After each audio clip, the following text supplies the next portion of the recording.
আসেন আসেন আসেন, সামনের দিকে থাকেন, ডানে টান, একটু বামে থাকেন, সুন্দর করে আসেন। এই রে কিরাম করতেছে যে সাইদুল স্যার থাকলে আপনার শোনেন আপনি যে আসসালামু আলাইকুম সুপ্রিয় শিক্ষার্থীরা, কেমন আছেন সবাই? আপনাদের সামনে যেহেতু বিশেষ পরীক্ষা, তাই ধামাক্কা বিশেষ পরীক্ষা কনফিউশন প্রশ্ন নিয়ে আসছি, কিন্তু লাইভ ক্লাস নিয়ে আসলাম। আর আপনাদের যদি কোনো প্রশ্ন থাকে অবশ্যই কিন্তু আমাকে জানাবেন, ঠিক আছে? অবশ্যই আমাকে জানাবেন। কনফিউশন প্রশ্ন বিশেষ পরীক্ষা যেহেতু সামনে, সাহিত্য এবং ব্যাকরণ নিয়ে যদি কোনো কনফিউশন প্রশ্ন থেকে থাকে অবশ্যই আমাকে কমেন্টের মাধ্যমে জানাবেন। আমি চেষ্টা করব আপনাদের প্রশ্নগুলো উত্তর দেওয়া। তার আগে কে কোন জায়গা থেকে আমাদের লাইভ ক্লাসটা দেখতেছেন কমেন্ট করে জানাবেন, এবং সবাই একটু শেয়ার করেন ক্লাসটা। সাদিল স্যার কিছু বলেন। আসসালামু আলাইকুম রাহমাতুল্লাহ, কেমন আছেন প্রিয় ভাই বোন? আশা করি আল্লাহ সবাইকে অনেক ভালো রেখেছেন। আলহামদুলিল্লাহ, আমরা কিন্তু আবারও চলে আসলাম। এভাবে জব মিশনের আয়োজন চলছে এবং চলবে। গতকালকে ছিল ইংরেজির আয়োজন, আজকে বাংলার আয়োজন। আজকে কিন্তু স্যার বাংলার গুরুত্বপূর্ণ প্রশ্নগুলো নিয়ে হাজির হয়ে গিয়েছেন, এবং সবচেয়ে যে প্রশ্নগুলো গুরুত্বপূর্ণ এবং আসার সম্ভাবনা রয়েছে এমন প্রশ্নগুলোর সংমিশ্রণে কিন্তু স্যার আজকে ক্লাসটা অনেক কষ্ট করে, অনেক সময় নিয়ে, অনেক গবেষণা করে সাজিয়েছেন, যাতে করে আপনাদের সামনের পরীক্ষা মানে সবার জন্য সুন্দর হয়, ভালো হয়, এবং সবাই যেন আল্লাহ চান তো ভালো কিছু করতে পারেন ইনশাআল্লাহ। এই জন্য কিন্তু আমাদের এত পরিশ্রম, এত আয়োজন। তো যে যেখান থেকে ক্লাসটি দেখছি সবাই দ্রুত শেয়ার করে দিবে, এবং অবশ্যই অবশ্যই শেয়ার করে ডান লিখে দিব। Share done, share done, share done. এবং সর্বোচ্চ শেয়ারকারী কিন্তু বরাবরের মতোই পুরস্কৃত হবেন ইনশাআল্লাহ। সবাই শেয়ার করে দিই দ্রুত ইনশাআল্লাহ, কি হবে আমার দ্রুত সবাই শেয়ার করে দেই। হ্যাঁ, চকলেট স্যারের ক্লাস হবে। হ্যাঁ হ্যাঁ, আমাদের চকলেট স্যার কোনো নাই, ঠিক আছে? ধামাকা ক্লাস হবে কই দেখি না তো, কত কম কেন ভাইরা? এই তো মাশাআল্লাহ, মুহূর্তের মধ্যে আমাদের अराउंड 200 প্লাস ভাই বোন যুক্ত হয়ে গেছে। সবাই দ্রুত শেয়ার করে দিন। আজকে কিন্তু প্রাইমারি রেজাল্ট দিয়েছেন, ঠিক আছে? তবে আলহামদুলিল্লাহ লেখার পরিমাণ আমাদের গ্রুপে পর্যাপ্ত পরিমাণে পেয়েছি। যারা হোয়াটসঅ্যাপ মেসেঞ্জার লিখছে আলহামদুলিল্লাহ টিকেছি, এবং অনেকে বলছে স্যার আপনাদের ফ্রি ক্লাস করেও আমরা উত্তীর্ণ হয়েছি। তবে দুই একটা সেটে মেবি ঝামেলা আছে, তাদের জন্য সমবেদনা, ঠিক আছে? অনেক উত্তীর্ণ হতে পারেনি। আর যেহেতু এবার প্রশ্ন ফার্স্ট কেলেঙ্কারিও কিছুটা শোনা যাচ্ছিল, গুজব আর কি, আমরা শুনছিলাম কিছু কিছু। যাই হোক, যারা টিকছেন সবাইকে স্বাগত, আর যারা টিকতে পারেন নাই তাদের জন্য দোয়া রইল যাতে ফিউচারে আপনারা টিকতে পারেন। আর আজকে কিন্তু বিশেষ পরীক্ষার ক্লাস হবে। আর এই বিশেষ পরীক্ষার মানে কি অন্য চাকরি না, আমি দেখেছি যে ছোট ছোট যত মন্ত্রণালয় চাকরি পরীক্ষা হয় প্রতি শুক্রবারে, এই সবই বিশেষ পরীক্ষার প্রশ্ন ফলো করে। আপনি বিশেষ পরীক্ষার বিগত সালের প্রশ্নগুলো যদি ভালো করে অ্যানালাইসিস করে পড়াশোনা করে পরীক্ষা হলে যান, আপনি যে কোনো চাকরি পরীক্ষা টিকতে পারবেন। হ্যাঁ, তার মানে এইগুলো আপনাকে পড়তেই হবে। আজকে দেখবেন যে প্রায় 20টা এমসিকিউ আমরা রেখেছি, যে ব্যাখ্যা সহ পড়াবো, এগুলো আপনার কাজে লাগবে, এবং হুবহু দেখবেন যে পরীক্ষা আসবে। অর্থাৎ একটার অধীনে আরো 8-10টা প্রশ্ন আমি পড়াবো, যেগুলো বিশেষ পরীক্ষায় কমন আসবে, এবং অন্যান্য চাকরি পরীক্ষাও কিন্তু কমন আসবে ইনশাআল্লাহ। এজন্য সবাই শেয়ার করে দিব ইনশাআল্লাহ, সবাই শেয়ার করে দিব, যাতে করে আমাদের পরীক্ষার্থী ভাই বোনদের কাছে ক্লাসটা পৌঁছে যায়। ইভেন যারা বিসিএস প্রাইমারি নিবন্ধন অথবা 11 থেকে 20 অথবা যে কোনো পরীক্ষার্থী কিন্তু এই ক্লাসগুলো থেকে উপকৃত হবেন ইনশাআল্লাহ। কেন উপকৃত হবেন? কারণ এই সেম জিনিসগুলো থেকে কিন্তু প্রশ্ন করা হয়, সমাজ থেকে, কারক থেকে, প্রকৃতিপত্র থেকে, বা ব্যাকরণের অংশগুলো থেকে কিন্তু সব পরীক্ষায় প্রশ্ন আসে। এজন্য আমরা খুব দ্রুত শেয়ার করে দিব, যাতে করে সব ভাই বোনদের কাছে ক্লাসটা পৌঁছে যায় এবং সবাই ক্লাসটা করে উপকৃত হইতে পারে। ঠিক আছে, দ্রুত দ্রুত দ্রুত। মাশাআল্লাহ, অনেক ভাই বোন শেয়ার করে ডান লিখে দিচ্ছেন। সবাই ডান ডান শেয়ার করে ডান লিখি, ডান লিখি। Good, share done, share done, share done, share done, share done, share done দিছে। সবাই শেয়ার করে ডান লিখে দিচ্ছেন। অসংখ্য ধন্যবাদ প্রিয় ভাই বোনদেরকে। আপনারা এভাবে সবাই শেয়ার করেন, আমাদেরকে সাপোর্ট দেন বলি আসলে আমরা রেগুলার ক্লাস নিতে পারি, নাইলে হয়তো ক্লাস নিতে পারতাম না। আপনাদের এই সাপোর্ট, আপনাদের এই ভালোবাসা কখনোই ভোলার নয়। অনেক ধন্যবাদ এভাবে আমাদেরকে পাশে থেকে সাপোর্ট দেওয়ার জন্য। সবাই আরেকটু শেয়ার করে দিন ইনশাআল্লাহ, যাতে করে আমাদের সব ভাই বোনদের কাছে ক্লাসটা পৌঁছে যায় ইনশাআল্লাহ। হ্যাঁ ইনশাআল্লাহ।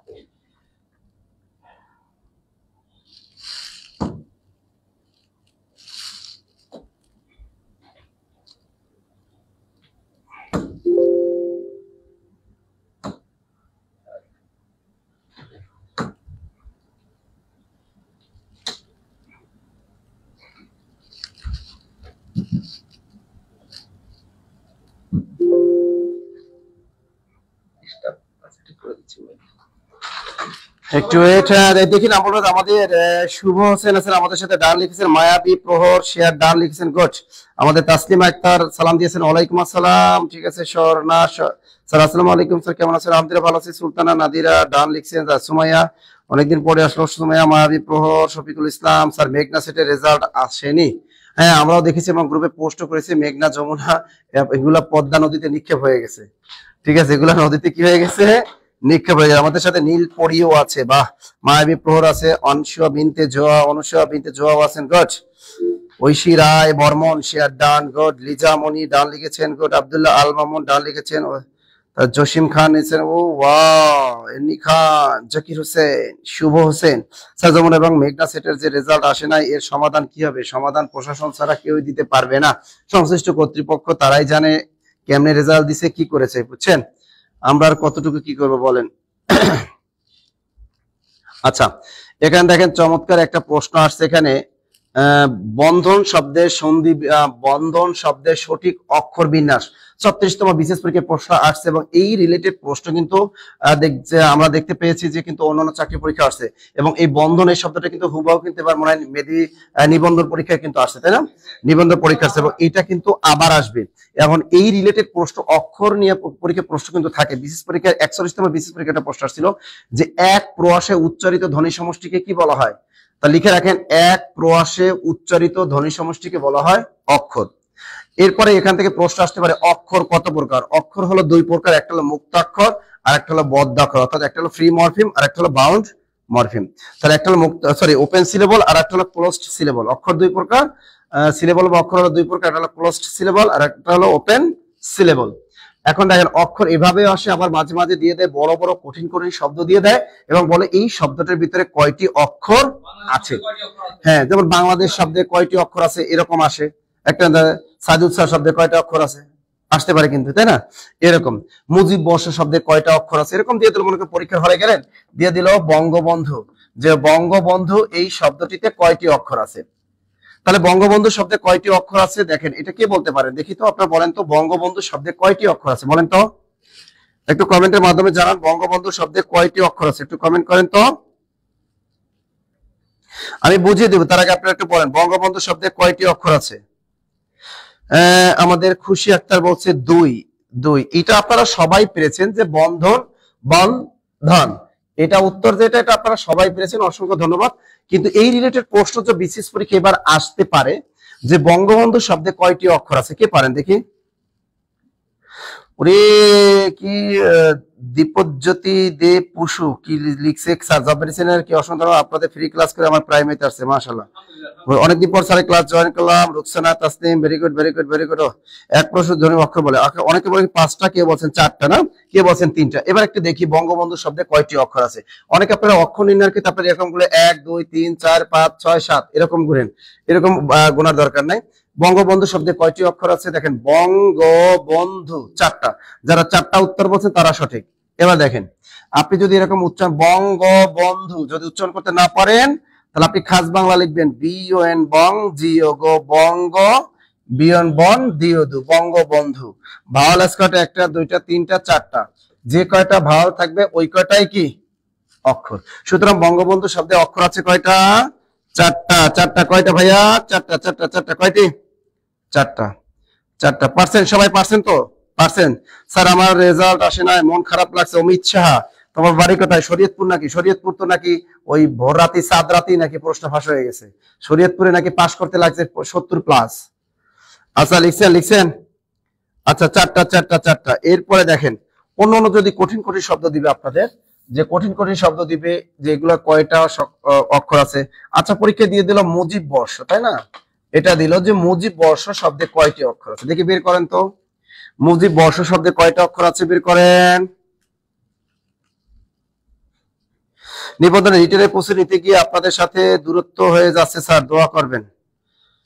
ওকে, আচ্ছা বলেন তো মুজিব বর্ষ এই শব্দে কয়টি অক্ষর আছে? দ্রুত কে পারেন? হ্যাঁ, বঙ্গবন্ধু শব্দতে 4টি, সবাই পেয়েছি। আপনারা শেয়ার করেন না কেন? আগে অনেক শেয়ার করতেন, অনেক স্টুডেন্ট ক্লাস করতো, এখন স্টুডেন্ট কি সবার চাকরি হয়ে গেল? চিন্তা করি এখন থেকে 500-600 স্টুডেন্ট ক্লাস করতো, আগে 2000-3000-4000 স্টুডেন্ট ক্লাস করতো। এই ঈদের পর স্টুডেন্টরা কই গেল? হারাই গেল। সবাই কি বিয়ে শাদী করে হারাই গেল? ভাই আমিও ভালো আছি ভাই, কোনো বিয়ে শাদী করি না ভাই, নিরিবিলি আছে, কোনো প্যানিক নাই। আমার মনে হয় ঈদে অনেকে বাড়িতে গেছে বিয়ে শাদী করে হারাই গেছে। মুজিব বর্ষ শব্দ কয়টা? কেউ বলছে 3টা, কেউ বলছে 4টা। দেখি কে আছেন? 4টি। স্যার আমার প্রাইমারিতে টিকেছি। ও আরিফ স্যার, আমি প্রাইমারিতে টিকেছি। গুড। যারা প্রাইমারিতে টিকছেন একটু কমেন্ট করে জানাবেন, বুঝছেন? অনেকে বলে যে জব মেডিসিনে ক্লাস করে টিকে না, তাই না? অনেকে রিমোট ছড়ায়, অনেকে বলে যে গুজব ছড়ায় যে জব মেডিসিন ক্লাস করে লাভ কি, চাকরি হয় না, টিকে না। আপনি একটু কমেন্ট করে জানাই দেন যে আপনাদের, অনেকে তো বলতেছে আপনাদের ফ্রি ক্লাস করেই তো হয়ে গেল, একটু কমেন্ট করে জানিয়ে দেন যে কারা কারা টিকলেন। আচ্ছা সবাই বলতে চায় 4টি। আচ্ছা দেখি মুজিব বর্ষ, মুজিব বর্ষ, হ্যাঁ আমি বললাম 4টি, প্রমাণ দেখাই দিই। মুজিব MUJIB জিব, মুজিব BOR বর, এসেসো, এরকম খাস বাংলা লিখবেন। 1 2 3 4টা ভাওয়াল আছে, সুতরাং 4টা। আপনার যে কোনো একটা কঠিন শব্দ দেখ না কেন পরীক্ষা, আপনি কি করবেন, ওটা খাস বাংলা লিখবো। অর্থাৎ চ্যাটিং করেন না, বেবি খাইছো, বাবু কি করো, ওরকম, তাই না? এই তো সাধু স্যার কাছে এক্স্যাক্টলি, সাধু স্যার কিন্তু এভাবে লেখে, বাবু খাইছো। ও আপনি লেখেন না? এই যে দেখেন বাবু, বয়কার বা বয়স্কির বাবু খাইছো, এই যে দেখেন বাবু খাইছো, এই যে। এটা আপনারা ইংলিশ মিডিয়ামে কিভাবে লেখেন, বিএ বা বিএ, বাবু খাইছো, কে আইসে খাই, এসএসও খাইছো, এই যে দেখেন। তবে একটা জিনিস খেয়াল রাখেন, পাশাপাশি যদি দুইটা ভাওয়াল থাকে তাহলে একটা ধরবেন। খেয়াল রাখেন, পাশাপাশি দুইটা ভাওয়াল থাকলে একটা ধরবেন। তাহলে বাবু শব্দে কয়টা অক্ষর আছে, 1, 2টা ভাওয়াল আছে, তাই বাবু শব্দে অক্ষর আছে 2টা। খাইছে শব্দের পাশাপাশি দুইটা ভাওয়াল থাকলে একটা ধরবেন, 1 আর একটা 2। সুতরাং খাইছে শব্দে অক্ষর আছে কয়টা, 2টা। এরকম দেখেন পরীক্ষা আসবে, এরপরে বলবে কি দেখেন, পরীক্ষা কিন্তু আবার এটা আসবে না বিশেষ পরীক্ষা যে বাবু খাইছো, এগুলো কিন্তু আবার বিশেষ পরীক্ষা বা কোনো চাকরি পরীক্ষা আসবে না। চাকরি পরীক্ষা আসতে পারে বিশ্ববিদ্যালয় শব্দে কয়টি অক্ষর আছে, বিশ্ববিদ্যালয় শব্দে কয়টি অক্ষর আছে, এটা বের করেন, বের করেন। বিশ্ববিদ্যালয় শব্দে কয়টি অক্ষর আছে, দ্রুত বের করেন, দ্রুত দ্রুত দ্রুত দ্রুত। বিশ্ববিদ্যালয় শব্দে কয়টি অক্ষর আছে বলেন তো? হ্যাঁ স্যারের অভিজ্ঞতা আছে না, সাধু স্যারের অনেক অভিজ্ঞতা আছে, একজন কমেন্ট করছে। দ্রুত দ্রুত দ্রুত, এই তো দ্রুত দ্রুত দ্রুত। বিশ্ববিদ্যালয় শব্দে কয়টি আছে বের করো তো। ইলমা হোসেন স্যার বলেছেন 5টি, আকরিম আক্তার 5টি। আমি টিকেছি, পরীক্ষা দিয়ে কষ্ট পাইছিলাম প্রশ্ন ফাঁস হতে। আয়েশা সিদ্দিকা তুমি টিকেছো, ওকে বেবি, তাহলে খাবার দাবার নিয়ে চলে আসো। হ্যাঁ দোয়া করে যান চাকরি। আর তোমাদের ফ্রি, আজকে কিন্তু আমরা একটা ভাইভা ক্লাস নিয়েছিলাম, এর আগেও টুকু স্যারের 2টা ভাইভা ক্লাস আছে, এই ভাইভা ক্লাস 3টা ভাইভা ক্লাস নিলাম, এই ভাইভা ক্লাস 3টা ভালো করে দেখবা। তা বিশ্ববিদ্যালয় শব্দে কয়টা আছে, 5টি 5টি 5টি 5টি 5টি। আচ্ছা আমি একটু দেখি, আমি একটু দেখি। বিশ্ববিদ্যালয় BIS 20, এসএসও বিশ্ব, BID বিট, দিয়ে দা LOI লয়। বিশ্ববিদ্যালয় ভালো কয়টা, 1টা 2টা 3টা 4টা 5টা। সুতরাং বিশ্ববিদ্যালয় শব্দে অক্ষর আছে কয়টা, 5টা 5টা 5টা। পারছেন সবাই, পারছেন? গুড। কয়টা, 5টি 5টি 5টি 5টি 5টি 5টি। বাহ মাশাআল্লাহ, আপনারা ভালো হইতে পারেন। এই যে দেখেন, এরকম কঠিন কঠিন শব্দ কিন্তু দেখবে কখনোই কিন্তু সহজ শব্দ বিশেষ পরীক্ষা বা অন্য কোনো চাকরি পরীক্ষা দেয় না, কঠিন পরীক্ষা দেয়। যেমন বিমান বাংলাদেশ এয়ারলাইন্স পরীক্ষা একটা দিছে, যে দেখেন এইটা দিছিল নাতি শীতোষ্ণ মন্ডল, এই শব্দটিতে কয়টি অক্ষর আছে? এটা বিমান বাংলাদেশ এয়ারলাইন্স পরীক্ষা আসছে 2023 সালে, চাকরি পরীক্ষা আসছে, যে নাতিশীতোষ্ণ মন্ডল শব্দে কয়টি অক্ষর আছে? দেখি আপনারা একটু বলেন তো। স্যার নিবন্ধনের রেজাল্ট কবে দিবে? দিবে এই সপ্তাহে দিয়ে দিবে, এই সপ্তাহে দিয়ে দিবে নিবন্ধনের রেজাল্ট। বলেন তো কই কই কই কই, দেখি দেখি একটু। নাতিশীতোষ্ণ মন্ডল, এটা চাকরি পরীক্ষা আসছে, আবার বিসিএসও ধরতে পারে, অন্য চাকরি পরীক্ষা আসতে পারে। এই অক্ষর থেকে দেখবেন এবার বিসিএস পরীক্ষা একটা নম্বর ধরতে পারে। এটা দেখি বলেন তো, নাতিশীতোষ্ণ মন্ডল কয়টা? এখন পর্যন্ত কেউ সঠিক উত্তর দিতে পারে না। নাতিশীতোষ্ণ, একজনে বলছে আনিকা স্যার 5টি। No baby. স্যার নার্সিং এক্সামে কি বিসিএস কোশ্চেন থেকে কমন পড়বে? হ্যাঁ অবশ্যই, নার্সিং এর পরীক্ষায় বিসিএস প্রশ্ন থেকে হুবহু কমন বসবে। আপনাদের যারা পরিচিত যারা নার্সিং এ পরীক্ষা দিবে তাদের উদ্দেশ্যে আমি বলতেছি, হুবহু বিসিএস পরীক্ষায় প্রশ্ন তুলে দেয় এবং চাকরি পরীক্ষায় প্রশ্ন তুলে দেয়। এখানে কোনো অন্য কোনো ইউনিভার্সিটি ভর্তি পরীক্ষার প্রশ্ন তুলে দেয় না, সব চাকরি পরীক্ষার প্রশ্ন। তা নাতিশীতোষ্ণ মন্ডল, এই যে দেখি মোহাম্মদ রবিউল ভাইয়া লিখছে স্যার 7টি, ঐশী রায় লিখছে স্যার আমার হয়েছে 7টি, খুশি আক্তার হয়েছে 8টি, তাসলিম আক্তার 7টি, রফিন রিঙ্কি স্যার 7টি, আমাদের খুশিদা ইসলাম সালাম দিয়েছে ওয়ালাইকুম আসসালাম, মেঘনা যেমন বলেন আচ্ছা 9টি, কে বলছে 7টি। আচ্ছা দেখি আপনাদের প্রেমের সাথে আমার প্রেম মিলে কি না। ওকে আচ্ছা দেখি, নাতিশীতোষ্ণ এনে না তিয়াইতি নাতি এসাইসি নাতিশি তিয়স্ত নাতিশীতোষ এনন নাতিশীতোষ্ণ এমন মন ডিওল ডোল।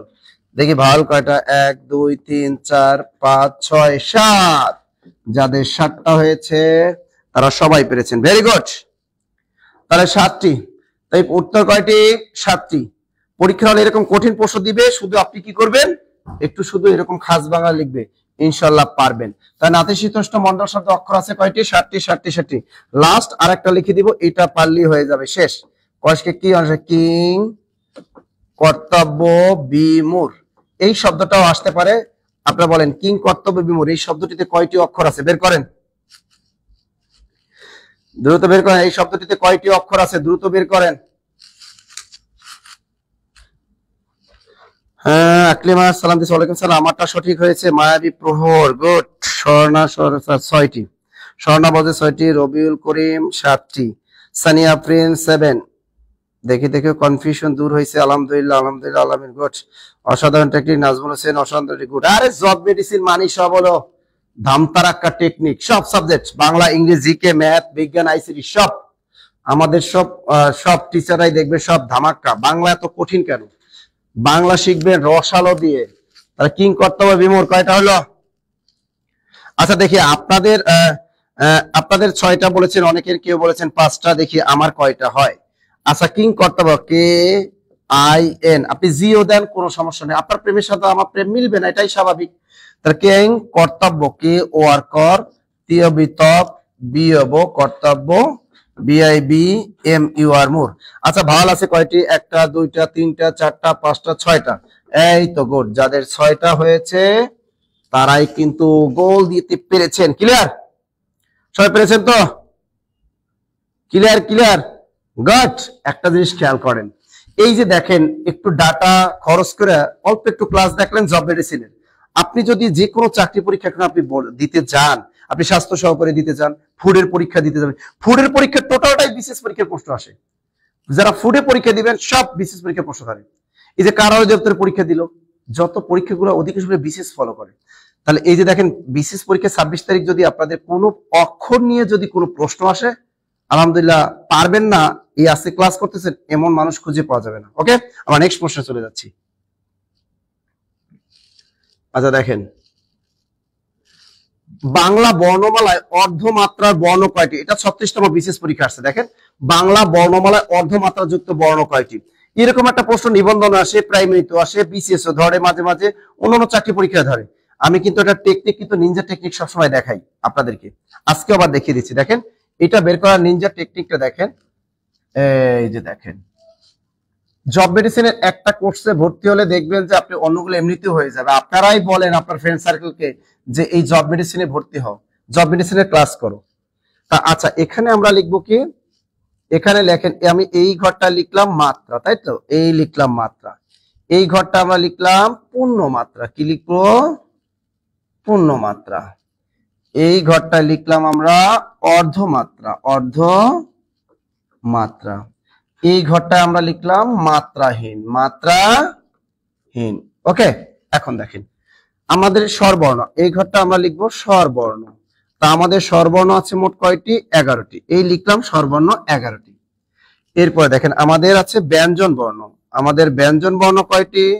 আমাদের ব্যঞ্জন বর্ণ আছে 39টি। লিখলাম 39টি। তাহলে মোট কয়টি বর্ণ হলো? মোট 39 এর 11 কত? আমাদের মোট বর্ণ আছে বাংলায় 50টি। লিখলাম 50টি। ওকে, এই পর্যন্ত এরকম একটা বক্স আপনাদের রাখতে হবে। বক্সটা আপনি যদি মনে রাখতে পারেন, পরীক্ষা হলে যেভাবে ঘুরিয়ে আসুক আপনি পারবেন। এগুলো মুখস্থ করার কোনো বিষয় না। এবার দেখেন, এই ঘরে লিখলাম মাত্রা, এটা পূর্ণ মাত্রা, এটা অর্ধমাত্রা, এটা হলো মাত্রাহীন। এখানে স্বরবর্ণ 11টি, ব্যঞ্জন বর্ণ 39টি, আর মোট বর্ণ আছে আমাদের বাংলা ভাষায় 50টি। দেখেন, এই ঘরটা আছে পূর্ণ মাত্রা। একটু ভাবেন তো যে একজন পূর্ণবয়স্ক মানুষের মুখের মধ্যে দাঁত কয়টি থাকে? যেমন আমি নাসির স্যার একজন পূর্ণবয়স্ক মানুষ, আমার মুখের ভিতরে কিন্তু দাঁত আছে 32টা। কয়টা? 32টা। আপনাদেরও কিন্তু অধিকাংশ মানুষের দাঁত কয়টা? 32টা। কারণ আমরা ছোটবেলা থেকে পড়ে আসছি যে একজন পূর্ণবয়স্ক মানুষের মুখের মধ্যে দাঁত কয়টা থাকে? 32টা। তো পরীক্ষা যদি আসে বাংলা ভাষায় এই পূর্ণ মাত্রাযুক্ত বর্ণ আছে কয়টি? উত্তর হবে 32টি। বলবেন কখনো যে নাসির স্যার বলেছিল যে একজন পূর্ণবয়স্ক মানুষের মুখের মধ্যে দাঁত থাকে 32টি, সুতরাং বাংলা ভাষায় পূর্ণ মাত্রাযুক্ত বর্ণ আছে কয়টা? 32টি। আমরা সবাই জানি উপরে পাটিতেও 16টা দাঁত থাকে, আর এই নিচের পাটিতেও দাঁত থাকে 16টা। এই নিচের পাটির 16টা দাঁতের অর্ধ যদি করি তাহলে হয় 8। 16-র অর্ধ কত? 8। তাহলে বাংলা ভাষায় এই অর্ধমাত্রাযুক্ত বর্ণ আছে কয়টি? 8টি। এখন দেখেন আমাদের মোট বর্ণ কয়টি? 50টি। 32 আর 8 যদি যোগ করি কত হয়? 40। এখানে আছে কত 50, 50 থেকে 40 বিয়োগ করেন কত থাকে 10। তাহলে বাংলা ভাষায় এই সান্দি ফাঁকা বর্ণ অথবা মাতৃহীন বর্ণ আছে কয়টা, মাত্রাহীন বর্ণ আছে 10টি। ক্লিয়ার? এটা অনেক আসে। তাহলে আমরা কি পাইলাম, বাংলা ভাষায় পূর্ণ মাত্রাযুক্ত বর্ণ পাইলাম কয়টা 32টা, অর্ধমাত্রাযুক্ত কয়টি 8টি, মাত্রাহীন বর্ণ আছে কয়টি 10টি। ক্লিয়ার? এবার দেখেন, এবার আপনি উপরে ঘরটায় চলে যান। এখানে দেখেন আমাদের স্বরবর্ণ কয়টি, একটি। আমরা সবাই জানি বাংলা ভাষায় অর্ধ মাত্রাযুক্ত স্বরবর্ণ আছে 1 পিস, সেটা আমরা সবাই জানি, এই যে রি, একটাই আছে বাংলা ভাষায় অর্ধমাত্রাযুক্ত স্বরবর্ণ। আর মাত্রাহীন আছে কয়টি, 4টি, এ ওই ও ও, এটা আমরা মুখস্থ বিদ্যা জানি, 4টা আছে, এ ওই ও ও। এখন দেখেন 4 আর 1 কত 5, এখানে আছে কত 11, 11 থেকে আপনি 5 বিয়োগ করেন কত থাকে 6। তাহলে বাংলা ভাষায় পূর্ণ মাত্রাযুক্ত স্বরবর্ণ আছে কয়টি, 6টি। বাংলা ভাষায় অর্ধমাত্রাযুক্ত স্বরবর্ণ আছে 1টি, রি।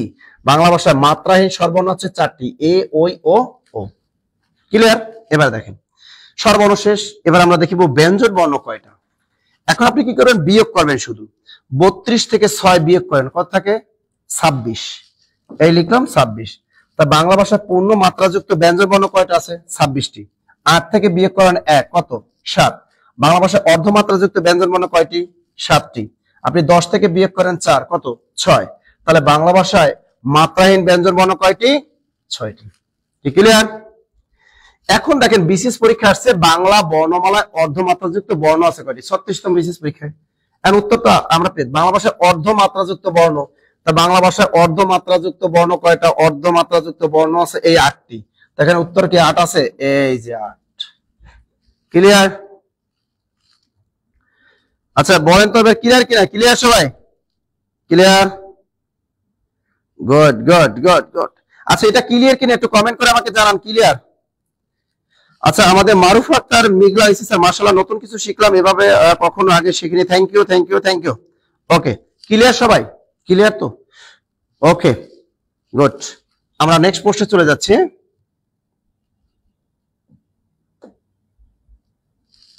আচ্ছা দেখি বিজ্ঞান শব্দের যুক্ত বর্ণের সঠিক রূপ কোনটি। দেখেন এটা অনেক চাকরি পরীক্ষা, 36তম বিশেষ পরীক্ষা আছে, অনেক চাকরি পরীক্ষা আছে, ঠিক আছে। এই যে বিজ্ঞান শব্দে, এটা মূলত দেখেন এভাবে থাকে, এভাবে থাকে, এটা হলো জ আর এটা কি ইয়, এরকম থাকে, ঠিক আছে। আবার পরীক্ষায় এইটাও আছে, এটাকে বলে ক্ষিয়, এটা হলো ক, এই প্রথমে হর্ষ চিহ্ন ক, আর একটা কি মূর্ধন্য ষ। আবার দেখে হয় ম, এটা হলো হয় ম, এটা হলো হয় নিচে হর্ষ চিহ্ন হ আর ম, এই যে স্বনেষ্ণ এরকম থাকে, এই যে মূর্ধন্য ষ, এবার যোগ মূর্ধন্য ন, এরকম। তো এই জিনিসগুলো কিন্তু যুক্ত বর্ণ থেকে প্রশ্ন কিন্তু দেখেন বিশেষ পরীক্ষায় ধরে, অন্যান্য চাকরি পরীক্ষায় কিন্তু এগুলো আসে, আসে না? আসে। গুড। সমাজসেবা হেড অ্যাসিস্ট্যান্ট পদ কেমন প্রশ্ন হয়, এটা প্রিলি প্রিলি প্রিলি প্রিলি হবে, হ্যাঁ প্রিলি হবে, প্রিলি। গুড।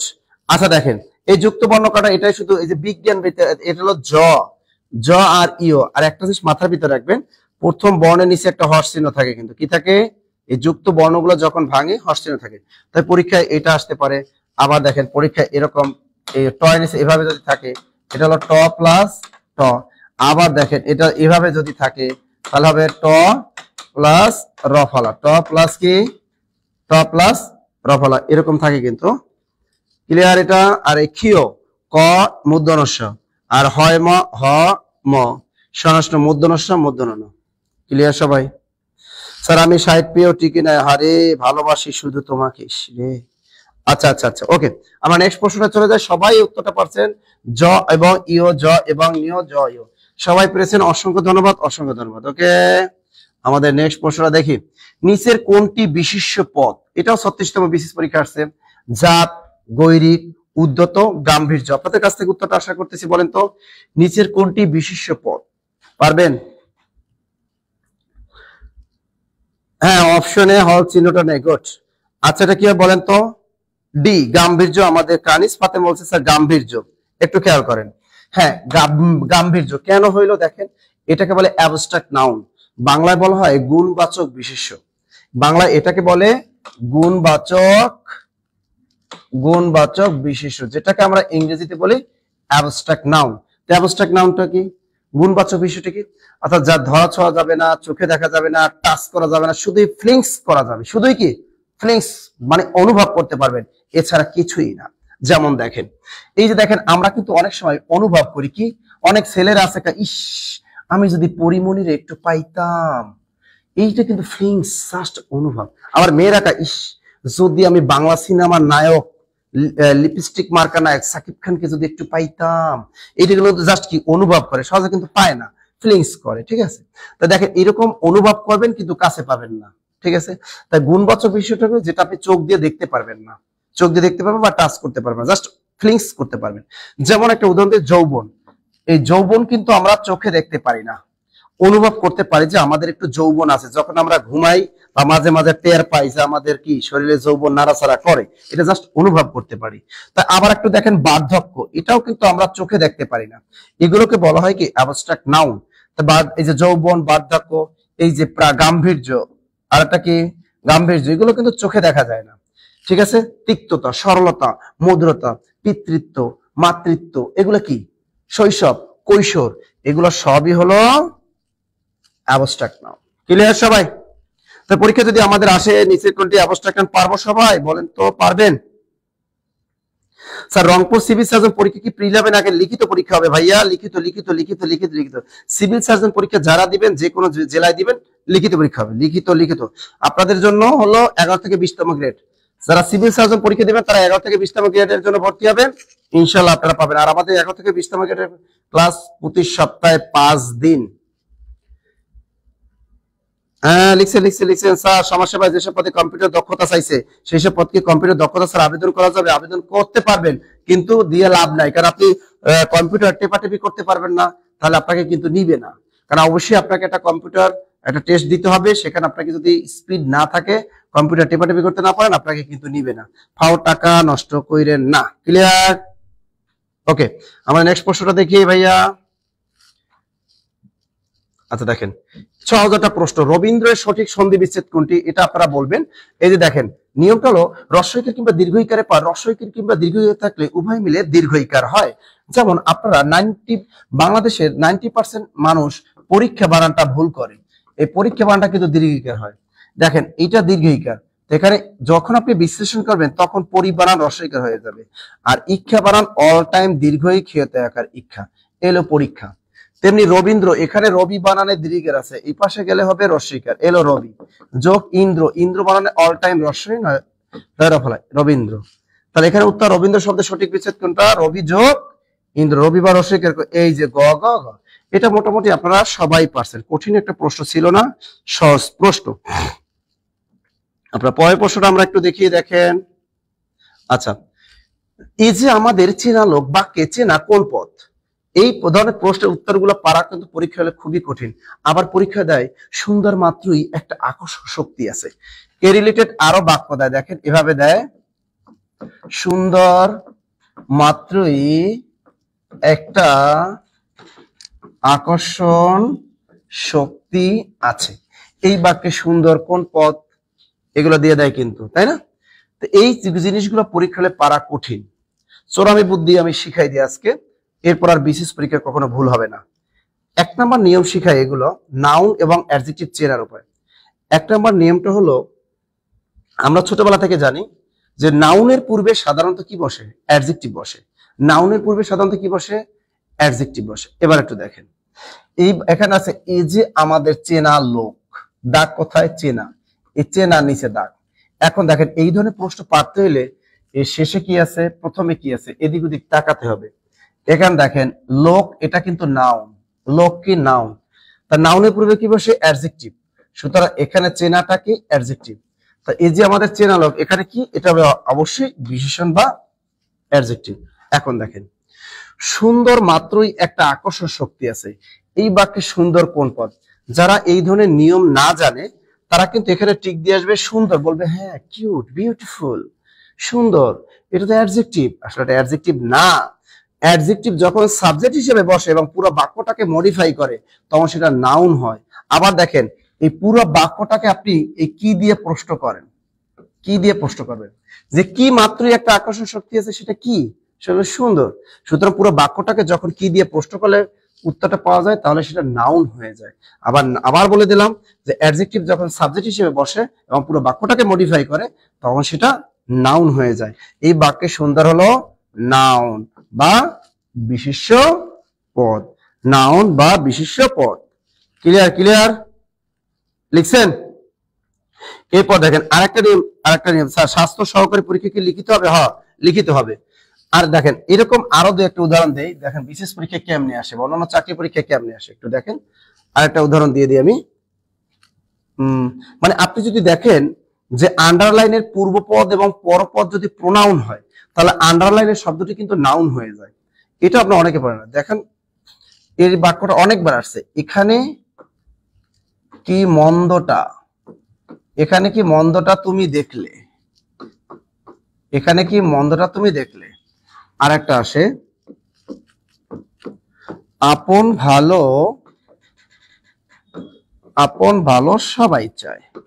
এই বাক্যে ভালো কোন পদ, এখানে কি মন্দটা তুমি দেখলে, এই বাক্যে মন্দটা কোন পদ। চোরামি বুদ্ধি একটা দেখাই দিই, সেটা হলো পরীক্ষার হলে আন্ডারলাইন দেওয়া যে শব্দটা থাকবে সেটা যদি টিটা খানাখানি যুক্ত থাকে, অর্থাৎ কোন শব্দের নিচে যদি টিটা খানাখানি যুক্ত থাকে তাহলে ওই শব্দটি নাউন হয়ে যাবে। কি হয়ে যাবে?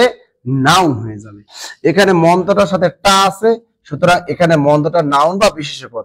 আবার আরেকটা চরমে বুদ্ধি বলেছি যে আন্ডারলাইনের পূর্বপদ এবং পরপদ যদি প্রোনাউন হয় তাহলে এই আন্ডারলাইনের শব্দটি নাউন হয়ে যাবে। এখানে তুমি এটাও না প্রোনাউন, কি এটাও প্রোনাউন, সুতরাং মন্দটা নাউন।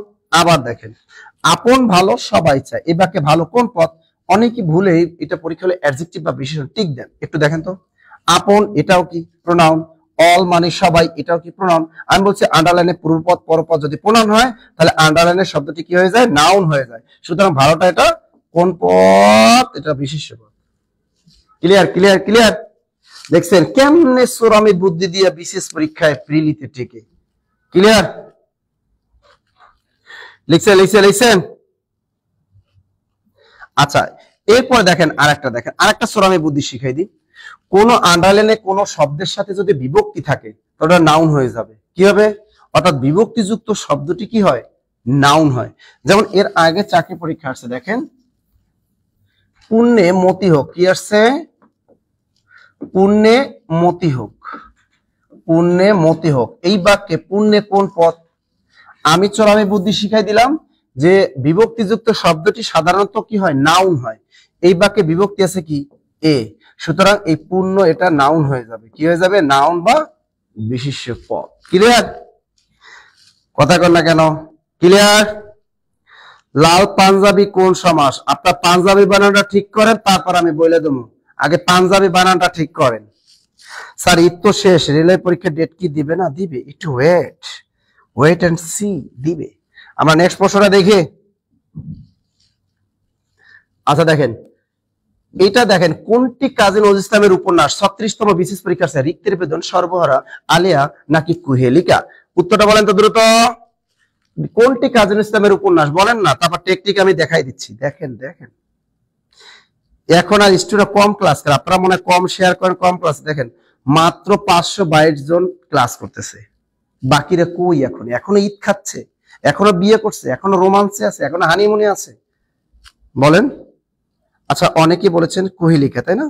কোহেলিকা। আচ্ছা দেখেন আমরা জানি আমাদের এই বিদ্রোহী কবি কাজী নজরুল ইসলাম তিনি মাত্র 3টা উপন্যাস লিখছেন। কয়টা? 3টা।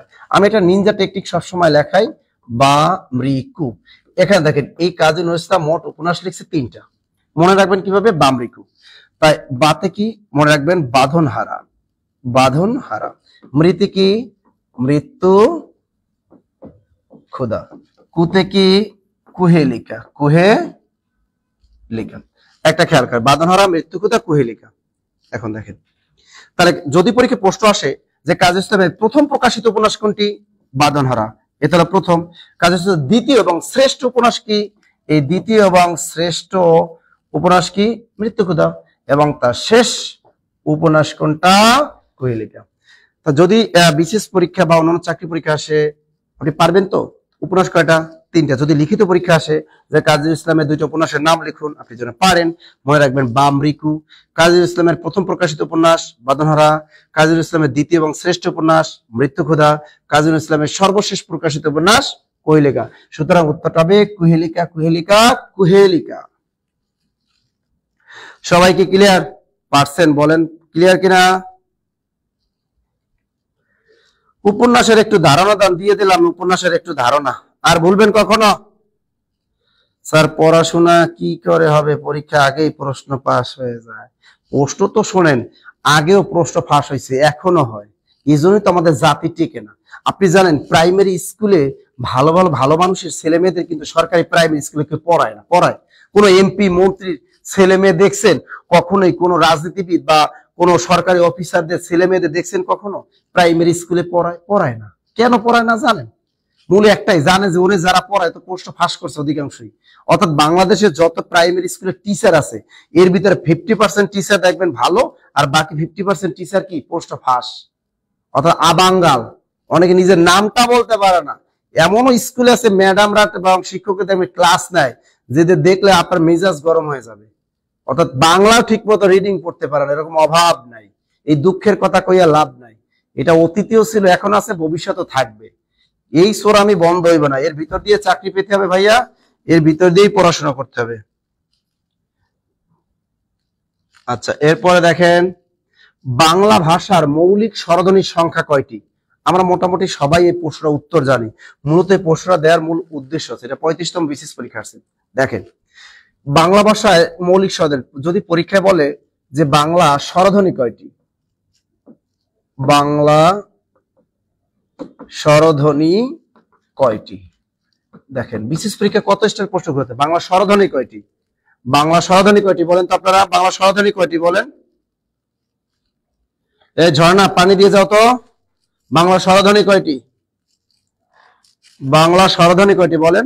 মৌলিক স্বরধ্বনি সবাই পারেন 7টি। এটা আপনারা সবাই পারছেন 7টি, এটা আমি জানি। সেই 7টি কি কি দেখেন? এই যে দেখেন অ, আ, ই, উ, এ, ও, এ। এই 7টিকে বলা হয় মৌলিক স্বরধ্বনি। এবারে বলেন যে বাংলা স্বরধ্বনি কয়টি? এই যে কেউ বলছেন বাংলা স্বরধ্বনি 25টি, কেউ বলছেন 11টি। শোনেন এই জিনিসগুলো আর কখনোই ভুল করবেন না। যদি পরীক্ষা আসে বাংলা স্বরধ্বনি কয়টি, উত্তর হবে 7টি। কয়টি? এই 7টি। এই দেখেন এইগুলো কি বলা হয় বাংলা স্বরধ্বনি অথবা মৌলিক স্বরধ্বনি। সেম স্বরধ্বনি কয়টি? 7টি। মৌলিক স্বরধ্বনি কয়টি? তাও 7টি। ক্লিয়ার থাকবে তো? এখন যদি বলে যে বাংলা মূল স্বরধ্বনি কয়টি, বাংলা মূল স্বরধ্বনি কিন্তু এই 6টি। এইটাকে বলা হয় বাংলা মূল স্বরধ্বনি। বাংলা মূল স্বরধ্বনি কয়টি? 6টি। আবার আসতে পারে বাংলা মূল স্বরধ্বনি 9 কয়টি? 1টি। এটা ইংরেজি থেকে ধার করে নিয়ে আসছি, এটা ইংরেজিতে লেখে এভাবে। তাই বাংলা মূল স্বরধ্বনি 9। তা বাংলা মূল স্বরধ্বনি 9 কয়টি? 1টি। তা বাংলা মূল স্বরধ্বনি 9 কয়টি? সেটা হলো 1টি। যদি বলে বাংলা মূল কথাটা থাকলি 6টি। তা বাংলা মূল স্বরধ্বনি কয়টি? 6টি। মূল স্বরধ্বনি 9 কয়টি? 1টি। আর স্বর বর্ণ কয়টি? 11টি। স্বর বর্ণ কয়টি? 11টি। তাহলে আমরা স্বরধ্বনি পেলাম 7টা। তাহলে বাংলা ব্যঞ্জন ধ্বনি কয়টি? বাংলা ব্যঞ্জন ধ্বনি কিন্তু আমাদের 30টি। বাংলা ব্যঞ্জন ধ্বনি কয়টি ভাইয়া? 30টি। দেখেন বাংলা ব্যঞ্জন ধ্বনি আসতে পারে কিন্তু বাংলা ব্যঞ্জন ধ্বনি কয়টা? বাংলা ব্যঞ্জন ধ্বনি 30টি। আর ব্যঞ্জন বর্ণ কয়টা? যদি বলে ব্যঞ্জন বর্ণ 39টি। ব্যঞ্জন ধ্বনি কয়টা? 30টা। তাহলে বাংলা ভাষায় মোট ধ্বনি আছে কয়টা? 37টা। ভাইয়া বিশেষ পরীক্ষা আসতে পারে বাংলা মোট ধ্বনি কয়টি? বাংলা মোট ধ্বনি আছে 37টি। এর ভিতরে স্বরধ্বনি 7টি, ব্যঞ্জন ধ্বনি 30টি। যদি বলে বাংলা মৌলিক ব্যঞ্জন ধ্বনি কয়টি? এই মৌলিক ব্যঞ্জন ধ্বনি হলো কয়টা? 30টা। ব্যঞ্জন ধ্বনিও 30টা। আর যদি বলে মৌলিক ব্যঞ্জন ধ্বনি, ওই মৌলিক ব্যঞ্জন ধ্বনিও বললেও কয়টা? ওই 30টাই হবে। কি ক্লিয়ার? কি ক্লিয়ার সবাই? স্বরধ্বনি 9টি। এই শামিমা আজেরিন স্বরধ্বনি 9টি হয় কেমনে? 7টি। এটা ক্লিয়ার? দেখছেন একটা প্রশ্নের ভিতরে কতগুলো প্রশ্ন আমি আপনাদেরকে শিখিয়ে দিচ্ছি। আচ্ছা তাই এই প্রশ্নটা আপনারা অনেকে ভুল করেন যে দ্বৈপায়ন শব্দের শুদ্ধ সন্ধি বিচ্ছেদ কোনটি? অনেকে বিপদে আছেন। এটা মূলত কোনো সন্ধি গঠিত শব্দ না, এটা একটি প্রকৃতি প্রত্যয়জনিত শব্দ। বারবার চাকরি পরীক্ষা আসে। এটা হবে দ্বীপ যোগ আয়ন। দ্বীপ যোগ আয়ন, এই যে 1 নাম্বারটা হবে দ্বীপ যোগ আয়ন। যদি এটা প্রত্যয় আসে তাও হবে দ্বীপ যোগ আয়ন, সন্ধি আসলো দ্বীপ যোগ আয়ন। লিখছেন? Good good good good good. দ্বীপ যোগ আয়ন, অনেক বইয়ে অয়ন দেয়া আছে, অয়ন হবে না, এটা হবে আয়ন, কিন্তু মনে থাকে যেন আয়ন, দ্বীপ যোগ আয়ন। পরীক্ষায় যদি আসে কোনো পরীক্ষায় মনে থাকে যেন দ্বীপ যোগ আয়ন, 2 পয়েন্ট। আচ্ছা দেখেন এই প্রশ্ন, দেখেন সবচেয়ে বেশি চর্যাপদ পাওয়া গেছে কোন কবি? 35তম বিশেষ পরীক্ষা প্রশ্ন, আপনার উত্তরটা পারবেন। আবার একটু টেকনিকটা শিখাই দিই। দেখেন আর চর্যাপদ থেকে কিন্তু ইদানিং কিন্তু প্রায় নিবন্ধনও আসতেছে, প্রাইমারি আসতেছে, আর 11 থেকে 20তম গ্রেড, 10 থেকে 20তম গ্রেড, এই চাকরি পরীক্ষা তো থাকবেই। আচ্ছা দেখেন চর্যাপদের সবচেয়ে বেশি পদ রচনা করেছেন কে জানেন? উত্তরটা আপনারা সবাই পারছেন, কানহপা। হ্যাঁ, চর্যাপদের সবচেয়ে বেশি পদ রচনা করছেন কে? এই যে দেখেন নিয়মটা শেখাই দিই। চর্যাপদের সর্বাধিক পদকর্তা রচয়িতা, চর্যাপদের সর্বাধিক পদকর্তা রচয়িতাকে কানহপা। কয়টি ব্র্যাকেটে? 13টি। পরীক্ষা আসতে পারে। কানহপা মোট কতগুলো পদ লিখছেন? 13টি। এখন দেখেন এই কানহপাকে চর্যাপদের শ্রেষ্ঠ কবি এবং প্রধান কবি লিখে রাখেন, পরীক্ষা আসতে পারে। চর্যাপদের প্রধান কবিকে কানহপা, চর্যাপদের শ্রেষ্ঠ কবিকে তাও কিন্তু কানহপা। চর্যাপদের প্রধান কবিকে কানহপা, চর্যাপদের শ্রেষ্ঠ কবিকে, উত্তরটা হবে কানহপা। এবার দেখেন পরে প্রশ্ন, তাহলে চর্যাপদের দ্বিতীয় সর্বাধিক পদকর্তা রচয়িতাকে? ভূসুকুপা। এই যে ভূসুকুপা, কয়টি? 8টি। তা চর্যাপদের দ্বিতীয় সর্বোচ্চ পদকর্তা রচয়িতা ভূসুকুপা, কয়টি লিখছেন উনি? এই বেটা লিখছে 8টি। এবার দেখেন চর্যাপদের তৃতীয় সর্বোচ্চ পদকর্তা রচয়িতাকে? সরহপা, দন্তস্ব র হ, সরহপা। এই পাটা কয়টি লিখছে? 4টি। কয়টি? 4টি। এরপর দেখেন চর্যাপদের চতুর্থ সর্বাধিক পদকর্তা রচয়িতাকে?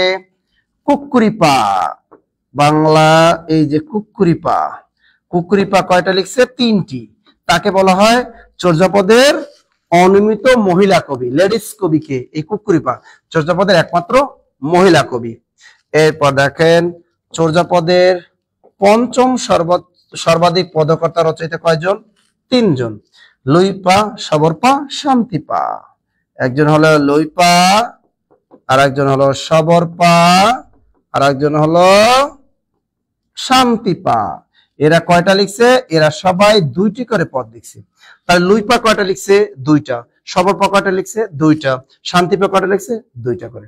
আর অবশিষ্ট পদকর্তারা সবাই 1টা করে পদ লিখছেন।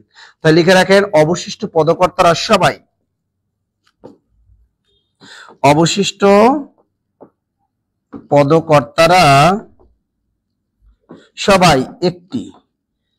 1টি করে পদ রচনা করেন, 1টি করে পদ রচনা করছে। এখন যদি বলে ডম্বিপা কয়টি? 1টি। ধাম্পা কয়টি? 1টি। বিরূপা কয়টি? 1টি। আবার বলে নিনজা টেকনিকটা দেখে দিচ্ছি। চর্যাপদের সর্বাধিক পদকর্তা রচয়িতা কান্নপা, কয়টি লিখছেন? 13টি। কান্নপাকে চর্যাপদের শ্রেষ্ঠ কবি এবং প্রধান কবি। চর্যাপদের দ্বিতীয় সর্বোচ্চ পদকর্তা রচয়িতাকে ভূসুকুপা, কয়টি পদ লিখেছেন? 8টি। চর্যাপদের তৃতীয় সর্বোচ্চ পদকর্তা রচয়িতাকে সরহপা, কয়টি পদ রচনা করেছেন? 4টি। তাকে বলা হয় চর্যাপদের কি? সর্বশেষ কবি। চর্যাপদের সর্বশেষ কবি বা একদম পিচ্চি কবিকে? এই সরহপা। এবার দেখেন চর্যাপদের চতুর্থ সর্বোচ্চ পদকর্তা রচয়িতাকে কুক্কুরিপা, কয়টি লিখেছেন? 3টি। তিনি কিন্তু চর্যাপদের একমাত্র নারী পদকর্তা। চর্যাপদের পঞ্চম সর্বোচ্চ পদকর্তা 3জন, লুইপা, সবরপা, শান্তিপা। কয়টা করে লিখছে? তারা প্রত্যেকে 2টি করে পদ লিখছে। এবার দেখেন তাই অবশিষ্ট পদকর্তারা সবাই 1টি করে পদ লিখছেন। ক্লিয়ার? সবাই ক্লিয়ার? সবার পাহাড় একত্র হয়ে গেল কেমনে? আচ্ছা ক্লিয়ার? হ্যাঁ লেডিস স্যার, সবার শেষে নাম এসে পা শুনেন, এটা সম্মান সূচক। যারা অ্যাডভোকেট তাদের নামের আগে কিন্তু অ্যাডভোকেট লেখে, তেমনি যারা চর্যার পদকর্তা ছিল, অর্থাৎ যারা চর্যার পদগুলো রচনা করতেন, তাদের নামের শেষে সম্মান অর্থে পা যুক্ত ছিল। আচ্ছা দেখেন, প্রাণের বান্ধব রে বুড়ি হইলাম তোর কারণে, এই গানটির গীতিকার কে? শাহ আব্দুল করিম, নাকি রাধারমন, নাকি শেখ ওয়াহিদ, নাকি কুদ্দুস বয়াতি? দ্রুত বলেন। এই গান থেকে একটা প্রশ্ন কিন্তু বিশেষ পরীক্ষা আসবে স্যার, খারিজ সহকারী পদে এবং পেশকার পদে প্রশ্ন লিখিতে হবে, লিখিতে হবে, লিখিতে হবে, লিখিতে হবে, লিখিতে হবে, লিখিতে হবে, লিখিতে হবে, লিখিতে হবে, লিখিতে হবে দ্রুত। গান থেকে একটা প্রশ্ন কিন্তু আসবে, গান থেকে একটা প্রশ্ন আসবে, গান থেকে দ্রুত লেখেন, গান থেকে প্রশ্ন কিন্তু আসবে। দেখে এটা কে পারেন, উত্তরটা কে পারেন আমাকে একটু বলেন, উত্তরটা কে পারেন, উত্তরটা কে পারেন একটু বলেন। প্রাণের বান্ধব রে বুড়ি হইলাম তোর কারণে, কে পারেন?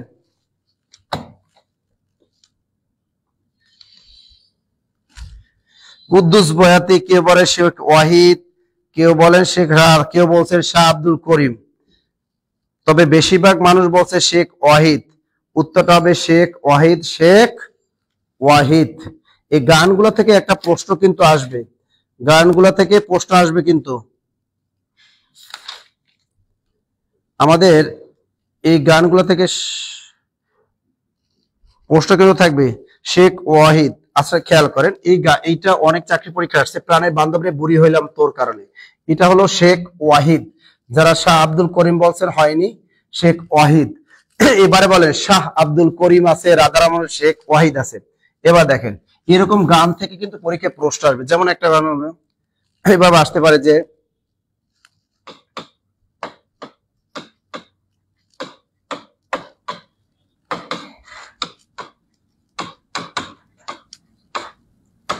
দেখেন গতবার বিসিএস লিখিত পরীক্ষায় এইটা আসছিলে, কেন প্রীতি বাড়াইলি রে বন্ধু ছেড়ে যাইবা যদি।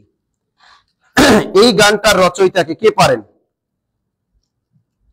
এটা কে পারেন? কেন প্রীতি বাড়াইলা রে বন্ধু ছেড়ে যাইবা যদি, কে পারেন বলেন তো? এই গানটির রচয়িতাকে, লিখিত পরীক্ষা আসছিল বিসিএস। কেন প্রীতি বাড়াইলা রে বন্ধু ছেড়ে যাইবা যদি, কে পারেন গানটা? কে কে পারেন, কে পারেন বলে তো? স্যার এগুলো থেকে বিশ্ববিদ্যালয়ে প্রশ্ন আসে, আসে মানে পারি না। দেবপ্রিয়া লিখছে পারি না, আহারে এই গানটা পারেন না, চমৎকার গান, বিশেষ পরীক্ষা আসছে। এই গানটা যদি এবার বিশেষ প্রিলিতে আসে, কেন প্রীতি বাড়াইলা রে বন্ধু ছেড়ে যাইবা যদি, আমি সবাইকে একটা উপদেশ দিই, কেন প্রেম করতে গেলেন, কেন বা অন্তরের নাড়া দিতে গেলেন, ঘুমন্ত হৃদয় ছিল ওটাই তো ভালো ছিল, কেন আপনি ঘুমন্ত হৃদয়টাকে একটু নাড়াচাড়া দিলেন এবং ব্রেকআপ করে চলে গেলেন। এই জন্য কাউকে বলি, কাউকে শেখা দিবেন না।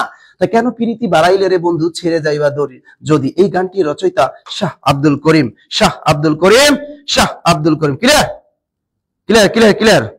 এরপরে দেখেন আরো গান থেকে প্রশ্ন আসতে পারে, দেখেন আর একটা গান থেকে আসতে পারে, বন্দে মায়া লাগাইছে প্রীতি শিখাইছে। এই গানটা কার?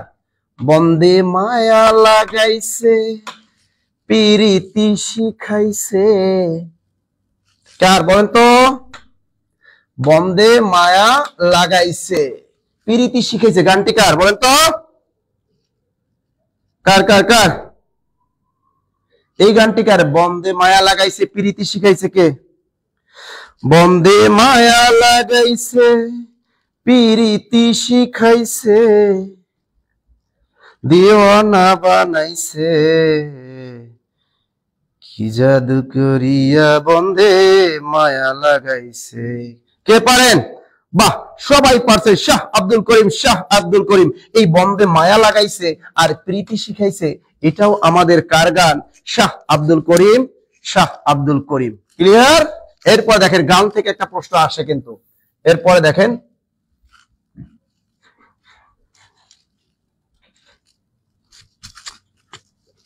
আরেকটা চমৎকার গান আছে কিন্তু আমাদের, এই গানগুলো কিন্তু পরীক্ষায় বারবার আসে, ঠিক আছে? আগে কি সুন্দর দিন কাটাইতাম, আগে কি সুন্দর দিন কাটাইতাম, আগে কি সুন্দর দিন কাটাইতাম। বলেন এই গানটার রচয়িতা কে?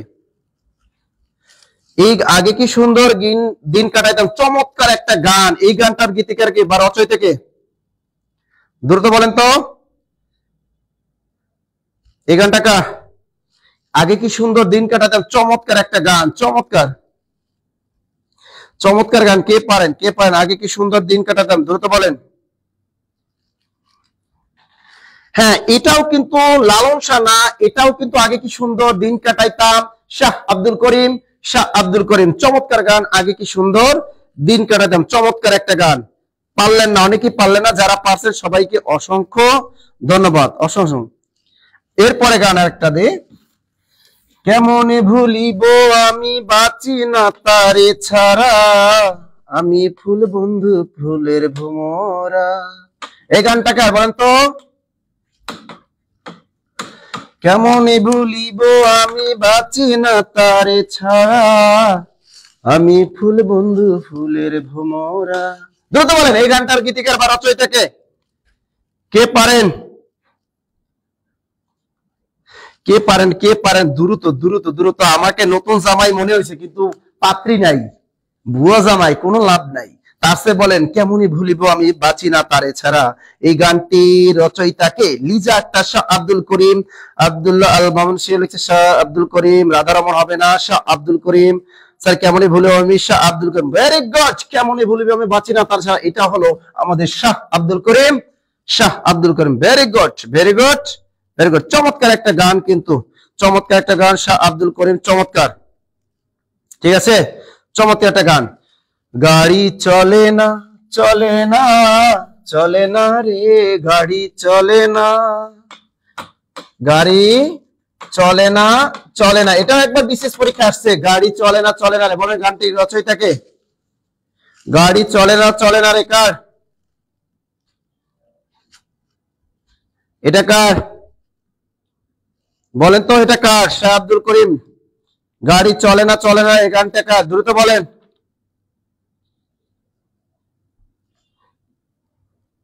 দ্রুত।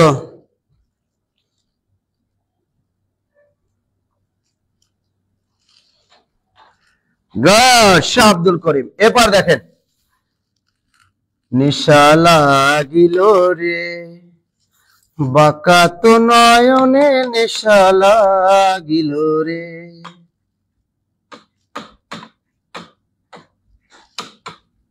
বলেন এই গানটা কার? নেশা লাগিল, গানটা কার? দ্রুত বলেন, বলেন তো। নেশা, নেশা লাগিল রে বাঁকা তো নয়নে, নেশা লাগিল রে। Wow, Hason Raja, very good. আমাদের সুনামগঞ্জে সেই বিখ্যাত নারী আসক্ত লুচ্চা লোক, সেই কে? সেই লুচ্চা প্রেমিক, সেটা হলো হাসন রাজা। হাসন রাজা, এ বেটা কিন্তু লুচ্চা ছিল, এলো Hason, Hason Raja, Hason Raja. Clear, clear, clear, সবাই পারছেন কি হবে? হাসন রাজা, গুড। আমায় তো রাতে কেনে ডাক দিলি, প্রাণ কোকিলা রে, আমায় তো রাতে কেনে ডাক দিলি। এই গানটার রচয়িতাকে কে পারেন? আমায় এত রাতে কেন ডাক দিলি, প্রাণ কোকিলা রে। এই গানটির রচয়িতাকে কে পারেন? দেখে দেখে কে পারেন, কে পারেন? আমায় এত রাতে কেন ডাক দিলি, প্রাণ কোকিলারে। বলেন, চমৎকার একটা গান। আরো একটা, এই যিনি এই গানটা লিখছে, আর তার আরো একটা গান আছে, নিশীতে যাইও ফুল বনে ও ভ্রমরা, নিশীতে যাইও ফুল বনে। হ্যাঁ বলেন তো, নিশীতে যাইও ফুল বনে, এই দুইটা গান লিখছে কে? বিখ্যাত দুইটা গানের রচয়িতাকে কে পারেন? কেউ পারেন না, কেউ পারেন না। বিখ্যাত দুইটা গান, আমায় এত রাতে কেন ডাক দিলি, কেউ পারলে না। আকলিম লিখছে, লুচ্চা ছিল, আপনি জানেন কেমনি? আরে হাসন রাজার প্রত্যেকটা গানই তো এটা। দ্রুত বলেন, দ্রুত দ্রুত দ্রুত। পারেন না? না না, দেখেন, খেয়াল করেন, ভেরি গুড। আমাদের নীলিমা লিখছে স্যার, এটা হলো জসিমউদ্দিন, ভেরি গুড। এই যে আমায় এত রাতে কেন ডাক দিলি, প্রাণ কই, এটা হলো পল্লী কবি আমাদের জসিমউদ্দিনের লেখা গান। এবং নিশীতে যাইও ফুল বনে ও ভ্রমরা, এটা হলো আমাদের পল্লী কবি জসিমউদ্দিনের লেখা দুটি বিখ্যাত গান। আপনারা অনেকেই জানতেন না, আজকে যাই না গেলেন। ক্লিয়ার? পারছেন, পারছেন, পারছেন, ক্লিয়ার, ক্লিয়ার, ক্লিয়ার, ক্লিয়ার, বুঝছেন, বুঝছেন। তাহলে এই দুইটা কিন্তু ভেরি ভেরি ইম্পর্টেন্ট জসিমউদ্দিনের গান। ওকে, আচ্ছা, এরপর দেখেন আর একটা বিখ্যাত গান আছে, লোকে বলে এ বলে রে ঘর বাড়ি ভালা নাই আমার। তো এবারে বলেন লোকে বলে বলে রে এই গানটা কার? লোকে বলে বলে রে এই গানটা কার? কে পারেন? লোকে বলে বলে এই গানটা পারার কথা তো, চমৎকার একটা গান। দেখি কে পারেন, দ্রুত দ্রুত। হ্যাঁ হাসন রাজা, ভেরি গুড হাসন রাজা। লোকে বলে বলে রে ঘর বাড়ি ভালো না, very good very good very good Hason Raja, very good. দ্রুত দ্রুত, চমৎকার গান।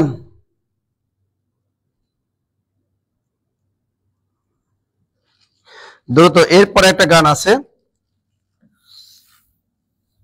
তাহলে হাসন রাজার গানগুলা কিন্তু মোটামুটি আমরা সবাই জানি, শাহ আব্দুল করিমের গানগুলাও কিন্তু সুন্দর। বসন্ত বাতাসে সৈগ, বসন্ত বাতাসে, এইটা গানটা কার? এই যে বসন্ত বাতাসে সৈগ, বসন্ত বাতাসে গানটি কার? দ্রুত বলেন বলেন এই গানটি কার? বসন্ত বাতাসে সৈগ, বসন্ত বাতাসে।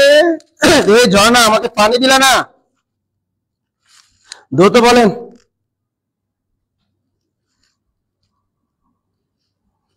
বলেন তো এটা কার? বসন্ত বাতাসে সৈগ কার? না না শেখ ওয়াহিদ না, এটাও হলো Shah Abdul Karim, Shah Abdul Karim, Shah Abdul Karim, very good very good very good. Shah Abdul করিমের বিখ্যাত গান, চমৎকার গান। মিলন হবে কত দিনে, অমিলন হবে কত দিনে, আমার মনের মানুষের সনে, আমার মনের মানুষের সনে। তাই মিলন হবে কত দিনে, এই গানটির রচয়িতাকে কে পারেন? মিলন হবে কত দিনে, দ্রুত বলেন।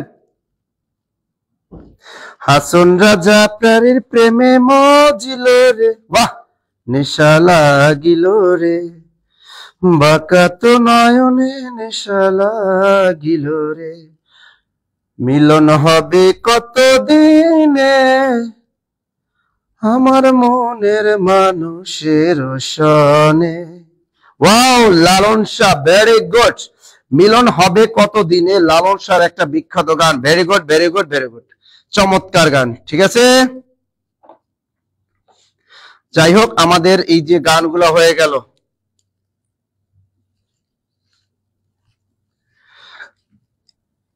কেন প্রীতি বারাইলা রে বন্ধু, ছেড়ে যাইবা যদি। চমৎকার একটা প্রশ্ন, মাটির ময়না চলচ্চিত্রের পরিচালককে বা নির্মাতাকে 35তম বিশেষ পরীক্ষা একটা প্রশ্ন, আলমগীর কবির, হুমায়ুন আহমেদ নাকি তারেক মাসুদ নাকি নিয়ামত আলী? দ্রুত বলেন, দ্রুত দ্রুত দ্রুত বলেন তো কি কি, দ্রুত দ্রুত কি হবে? আচ্ছা দ্রুত লেখেন, এটা কি হবে? মাটির ময়না চলচ্চিত্রের নির্মাতাকে, দ্রুত বলেন। হ্যাঁ এটা সহজ একটা প্রশ্ন, সহজ একটা প্রশ্ন। মাটির ময়না, এই তারেক মাসুদ আপনারা সবাই পারছেন, তারেক মাসুদ সবাই পারছেন সবাই পারছেন সবাই পারছেন, তাই না? সবাই পারছেন। এখন দেখেন এই মুক্তিযুদ্ধ ভিত্তিক চলচ্চিত্র অনেকগুলো কিন্তু চাকরি পরীক্ষা আসবে এবং আপনাদের কিন্তু উত্তরটা দিতে হবে। আচ্ছা এবারে বিশেষ পরীক্ষা ধরতে পারে পলাশী থেকে ধানমন্ডি, পলাশী থেকে ধানমন্ডি। এই পলাশী থেকে ধানমন্ডি দেখেন এইটা বিখ্যাত চলচ্চিত্র, বঙ্গবন্ধু আমাদের শেখ মুজিবকে নিয়ে লেখা মানে নির্মিত একটা চলচ্চিত্র বলতে হবে। এই পলাশী থেকে ধানমন্ডি এই চলচ্চিত্রের নির্মাতাকে কে পারেন? পলাশী থেকে ধানমন্ডি, দ্রুত বলেন। পলাশী থেকে ধানমন্ডি এই চলচ্চিত্রের নির্মাতাকে, দ্রুত বলেন। পলাশী থেকে ধানমন্ডি কে পারেন? আলমগীর কবির না। পলাশী থেকে ধানমন্ডি কে পারেন? দ্রুত বলেন। পলাশী থেকে ধানমন্ডি,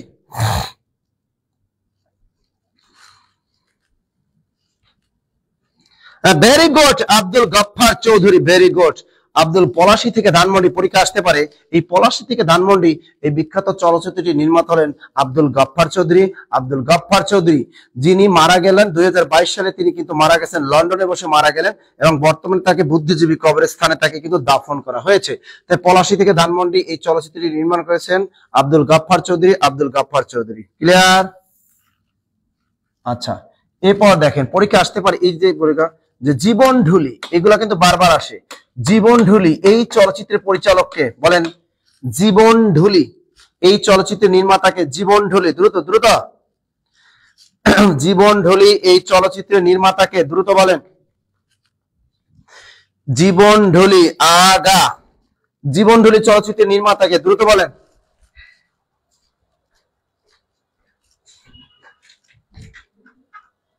কই গেল? পানি দিয়ে গেল না? দেন পারছেন, এটা পারছেন? Tanvir Mokammel, very good. জীবন ঢুলি এই চলচ্চিত্রের নির্মাতা হলেন তানভীর মোকাম্মেল। কে? তানভীর মোকাম্মেল। মোকাম্মেল এই ব্যক্তি কিন্তু হুলিয়া, একটা স্বল্পদৈর্ঘ্য চলচ্চিত্র, কিন্তু হুলিয়া স্বল্পদৈর্ঘ্য চলচ্চিত্রের নির্মাতাও কে? তানভীর মোকাম্মেল। পরীক্ষা আসতে পারে কিন্তু হুলিয়া একটা স্বল্পদৈর্ঘ্য চলচ্চিত্র, এটা নির্মাতাকে তানভীর মোকাম্মেল। জীবন ঢুলি চলচ্চিত্রের নির্মাতাকে তানভীর মোকাম্মেল। তানভীর মোকাম্মেল, ক্লিয়ার? গুড, চমৎকার একটা প্রশ্ন। আচ্ছা, এরপর একটা পরীক্ষা, মুক্তির গান চলচ্চিত্রের পরিচালককে, এটাও কিন্তু পরীক্ষা আসে। বলেন তো মুক্তির গান। মুক্তির গান এই চলচ্চিত্রের নির্মাতাকে, দ্রুত বলেন। Thank you. মুক্তির গান চলচ্চিত্রের নির্মাতাকে, দ্রুত বলেন। মুক্তির গান।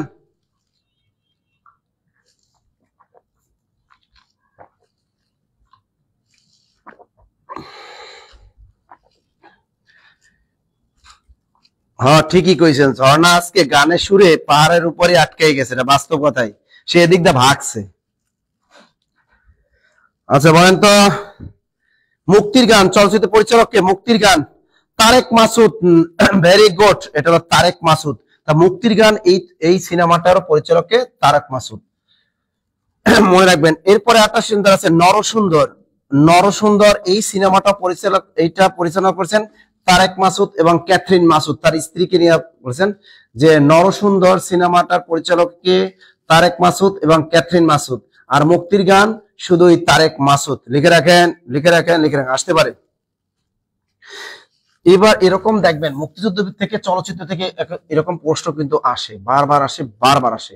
এবার বলেন জয়যাত্রা। জয়যাত্রা এই চলচ্চিত্রের নির্মাতাকে। জয়যাত্রা এবং আরো একটা স্ফুলিঙ্গ। স্ফুলিঙ্গ, জয়যাত্রা এবং স্ফুলিঙ্গ এই দুইটা বিখ্যাত চলচ্চিত্রের নির্মাতাকে কে বলতে পারেন? জয়যাত্রা এবং স্ফুলিঙ্গ এই দুইটা চলচ্চিত্রের নির্মাতাকে কে পারেন?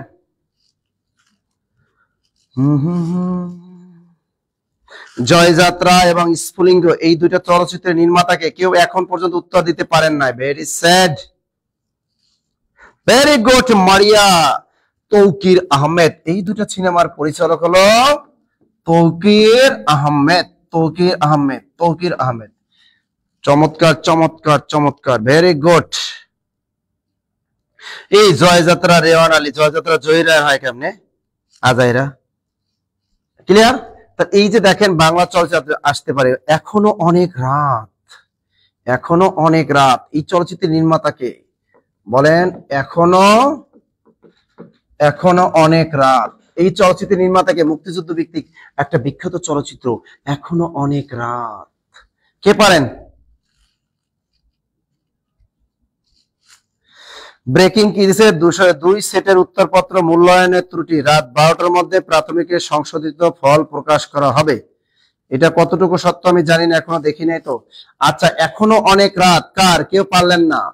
এখনো অনেক রাত খান আতাউর রহমানের বিখ্যাত একটা চলচ্চিত্র। কে? খান আতাউর রহমান। খান আতাউর রহমানের একটা বিখ্যাত চলচ্চিত্র এখনো অনেক রাত, তাই না? গুড। এরকম অনেক আছে। এটা আমাদের বেসিক ক্লাসে যারা আমাদের ভর্তিকৃত স্টুডেন্ট আছেন তাদেরকে আমি অনেকবার পড়িয়েছি বা আবার পড়াবো। ওকে, চমৎকার একটা প্রশ্ন। ফোর্ট উইলিয়াম কলেজের অধ্যক্ষ কে ছিলেন? আপনাদেরকে প্রশ্নটা বলতে হবে। William Carey, Lord Wellesley, Mrityunjay Vidyalankar নাকি রাম বসু? বলেন তো ফোর্ট উইলিয়াম কলেজের অধ্যক্ষ কে ছিলেন? চমৎকার একটা প্রশ্ন। ফোর্ট উইলিয়াম কলেজ, আমরা জানি 1757 সালে যখন পলাশী যুদ্ধ হয়, এই পলাশী যুদ্ধের পরে কিন্তু ইংরেজরা নিজেদের নিরাপত্তার জন্য একটা দুর্গ নির্মাণের পরিকল্পনা করেন এবং তিনি কিন্তু এবার কি এই যে ইংরেজরা কি করলো তখন ওই কলকাতার সেই ফোর্ট উইলিয়াম দুর্গের ভিতরে, ঠিক আছে, তার একটা দুর্গ নির্মাণের পরিকল্পনা করলো এবং 1773 সালের দিকে দুর্গের নির্মাণ কাজ সমাপ্ত হলো এবং এই দুর্গটার নাম রাখা হলো ফোর্ট উইলিয়াম দুর্গ। তো এরপরে যখন লর্ড ওয়েলেসলি ক্ষমতায় আসলো, তিনি একটা কলেজ নির্মাণের পরিকল্পনা করলেন, সেই কলেজটার নাম হলো ফোর্ট উইলিয়াম কলেজ। বলতে হবে এই ফোর্ট উইলিয়াম কলেজের অধ্যক্ষ কে ছিলেন? কে? কেরি সাহেব, উইলিয়াম কেরি, সবাই পারছেন। এবার বলেন ফোর্ট উইলিয়াম কলেজের স্থপতি কে, বা ফোর্ট উইলিয়াম কলেজ কে প্রতিষ্ঠা করেন? ফোর্ট উইলিয়াম কলেজ কে প্রতিষ্ঠা করেন? কে প্রতিষ্ঠা করেন বলেন তো? ফোর্ট উইলিয়াম কলেজ কে প্রতিষ্ঠা করেন? কে পারেন?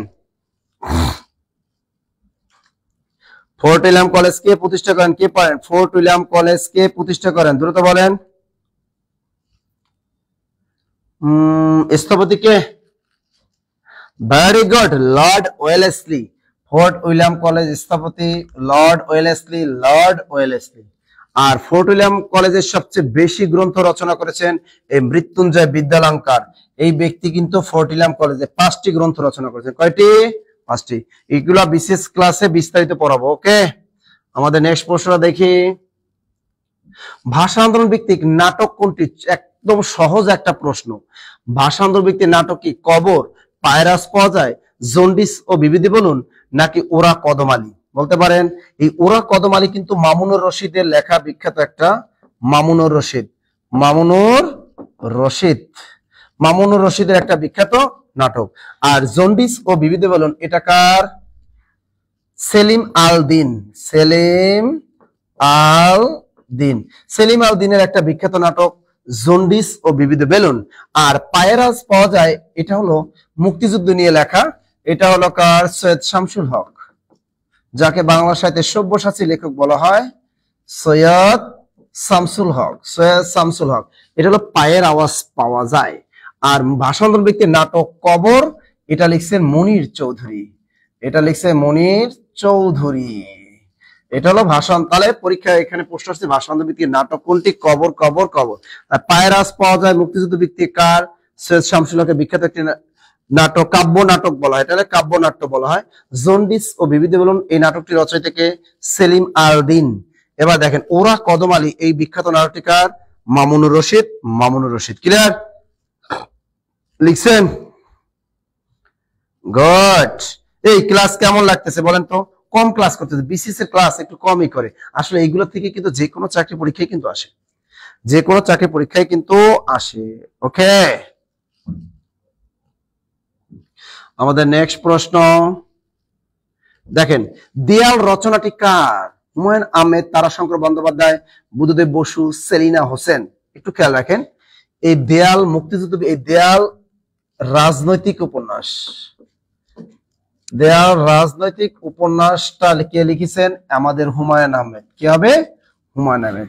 আর দেয়াল মুক্তিযুদ্ধ ভিত্তিক উপন্যাস, দেয়াল মুক্তিযুদ্ধ ভিত্তিক উপন্যাস, মুক্তিযুদ্ধ ভিত্তিক উপন্যাস, দেয়াল মুক্তিযুদ্ধ ভিত্তিক উপন্যাসটা কে লিখছেন?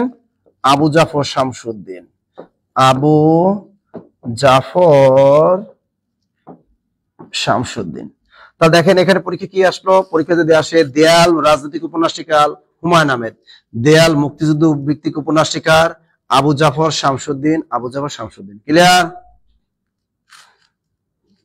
আর একটি কালো মেয়ের কথা মুক্তিযুদ্ধ ভিত্তিক একটা, মুক্তিযুদ্ধ ভিত্তিক প্রথম উপন্যাস বলা হয় যেটাকে, যে তারাশঙ্কর বন্দ্যোপাধ্যায়ের একটা বিখ্যাত উপন্যাস আছে একটি কালো মেয়ের কথা, একটি কালো মেয়ের কথা, একটি কালো মেয়ের কথা। একটি কালো মেয়ের কথা উপন্যাসটি কার? তারাশঙ্কর বন্দ্যোপাধ্যায়, তারাশঙ্কর বন্দ্যোপাধ্যায়। ক্লিয়ার? এটা কিন্তু আপনারা অনেকেই ভুল করেন। আজকে খেয়াল রাখেন, দেয়াল রাজনৈতিক উপন্যাসটা মানে বঙ্গবন্ধু শেখ মুজিবকে নিয়ে লেখা, সেটা লিখেছেন হুমায়ুন আহমেদ। আর দেয়াল মুক্তিযুদ্ধ ভিত্তিক উপন্যাসটা লিখছেন আবু জাফর শামসুদ্দিন। ক্লিয়ার? আর তারাশঙ্কর বন্দ্যোপাধ্যায়ের একটা চমৎকার একটা মুক্তিযুদ্ধ ভিত্তিক উপন্যাস হলো একটি কালমের কথা, একটি কালমের কথা। ওকে, দেখি আমার পরের প্রশ্নটা দেখেন। আমার ভাই রক্তে রাঙানো 21শে ফেব্রুয়ারি আমি কি ভুলিতে পারি, এই গানের প্রথম সুরকার কে? তবে একটা জিনিস খেয়াল রাখেন, এই গানটির রচয়িতা কে? এই গানটির রচয়িতা হলেন আব্দুল গফফার চৌধুরী। এই গানটির প্রথম সুরকার কে? আলতাফ মাহমুদ নাকি আব্দুল লতিফ নাকি আসাদ চৌধুরী? বলেন তো এই গানটির প্রথম সুরকার কে? আপনাদের বলতে হবে এই গানটির প্রথম সুরকার কে। দ্রুত বলেন, দ্রুত বলেন, এই গানটির প্রথম সুরকার কে? আব্দুল লতিফ। ভেরি গুড, এই গানটির প্রথম সুরকার আব্দুল লতিফ। তাহলে প্রথম সুরকার কে? আব্দুল লতিফ, আব্দুল লতিফ। আর যদি আসে এই গানটির বর্তমান সুরকার কে? এই গানটির বর্তমান সুরকার যদি পরীক্ষা আসে, এই গানটির বর্তমান সুরকার কে? তাহলে হবে আলতাফ মাহমুদ, আলতাফ মাহমুদ। ক্লিয়ার? তাহলে দেখেন, আমার ভাই রক্তে রাঙানো 21শে ফেব্রুয়ারি, এই গানটির রচয়িতা হলো আব্দুল গফফার চৌধুরী, এই গানটির প্রথম সুরকার হলো আব্দুল লতিফ, আর এই গানটির বর্তমান সুরকার হলো আলতাফ মাহমুদ। ক্লিয়ার সবাই? ক্লিয়ার তো? গুড। স্যার, ডিপিই ওয়েবসাইটে বিজ্ঞপ্তির মাধ্যমে এমনটাই জানানো হয়েছে। ওকে, জানাইলে তো ভালো ভাইয়া, অনেকের হোক। আমরা চাই বেকারদের একটা চাকরি হোক, বুঝছেন? বেকার আর চাকরি না হইলে সব শেষ। তুমি আসবে বলে হে স্বাধীনতা সখিনা বিবির কপাল ভাঙলো, এটি কোন ধরনের বাক্য?